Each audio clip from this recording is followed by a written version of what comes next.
Meron po akong tatlong katanungan. Yung una po tungkol dun sa halamanan sa Eden. Tatanong ko lang po kung existing pa po ba ho yung halamanan sa Eden at saka hindi ho ba natuntun yun ng mga ah, yung mga taga-sanlibutan noon na nung dumami na po yung mga tao. Salamat sa pagdalo ninyo. Yung halaman na ng Eden, nung paalisin si Eva at si Adan, pinabantayan ng Diyos sa isang kerubin. Kaya walang makakatuntun doon. It is a forbidden place, not anymore worthy for any human to enter into. Kasi it is a garden where there can be eternal life.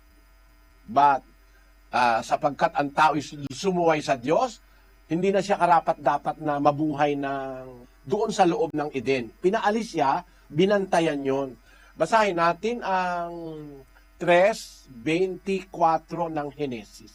Ano pat itinaboy ang lalaki at inilagay sa silanganan ng halamanan ng Eden ang mga kerubin at ang isang nagniningas na tabak na umiikot upang ingatan ang daang patungo sa kahoy ng buhay.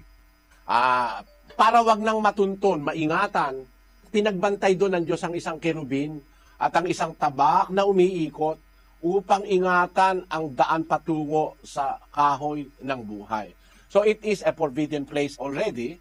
At nung dumating ang tinatawag na baha sa panahon ni Noe, that garden is not anymore like as it was before.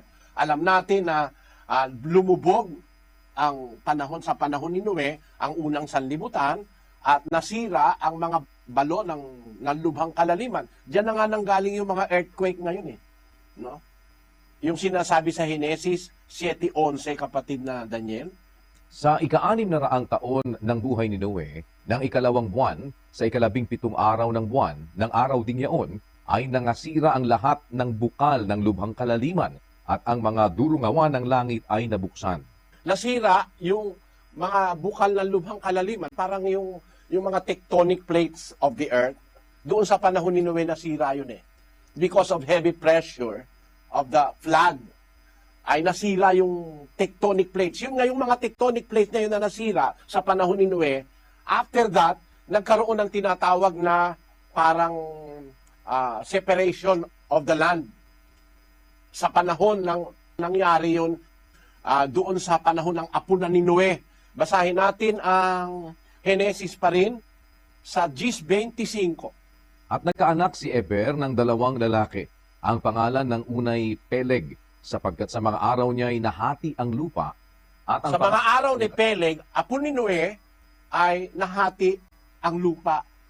The land was separated. Because ang conception ng mga scientists ngayon, kapatid, parang meron akong maliit na paniniwala doon na once ang mundo, ang mga lupa sa mundo ay isang land lang, isang buong land.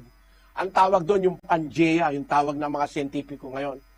But because of the movement that was caused by the destruction of the tectonic plates of the earth, and you are an engineer to understand enough what I am talking about, if the foundation of the land is destroyed, the possibility of the tectonic plates is to move, causing earthquakes, then causing the division of the land. Hindi ko na lang lahat pwedeng masabi, engineer.